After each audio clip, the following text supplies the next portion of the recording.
ఆ పార్సల్ ని చూసి నేనే షాక్ అయ్యాను. ఎందుకంటే మీకు చెప్పాను కదా దీనికి ముందు జరిగింది. నేను గత 3 months గా పార్ట్ టైమ్ గా డెలివరీ బాయ్ గా చేస్తున్నాను. ఏ రోజు కూడా ఇలా జరగలేదు. కానీ ఈ రోజే ఎందుకు ఇలా అవుతుందని అదొక ట్రాన్స్ లోకి వెళ్ళిపోయాను. ఇంకా కస్టమర్ ఏమైనా ఊరుకుంటారా?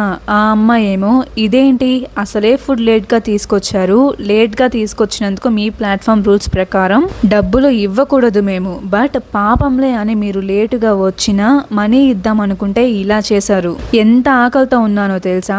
ఈ మాడిపోయిన దానికి నన్ను డబ్బులు ఇవ్వమంటారా? ఒక్క రూపాయి కూడా ఇవ్వను. నాకు అసలు వద్దు ఈ పార్సల్, నేను తీసుకోను, నీ మీద ఇప్పుడే కంప్లైంట్ చేస్తాను చూడు అనుకుంటూ తిడుతూనే హాస్టల్లోకి వెళ్ళిపోయింది. నాకైతే ఏం అర్థం కాలేదు. అసలు 2 times 2 బిర్యానీ కాస్ట్ నేనే పే చేశాను. అసలు ఇలాంటి బిర్యానీని అలా ఎలా ఇస్తారు అనే కోపంతో మళ్ళీ ఆ రెస్టారెంట్కే దాన్ని తీసుకెళ్లి ఈ పార్సల్ ని చూపించి ఇలాగేనా మీరిచ్చేది అని కొంచెం లౌడ్ వాయిస్ తో అరుస్తుంటే అతనుండి అసలేంటండి మీ ప్రాబ్లము, ముందేమో బిర్యానీ పడిపోయిందంటూ వచ్చారు, ఇప్పుడేమో బిర్యానీ మాడిపోయిందంటూ వచ్చారు, మీకేం కావాలి?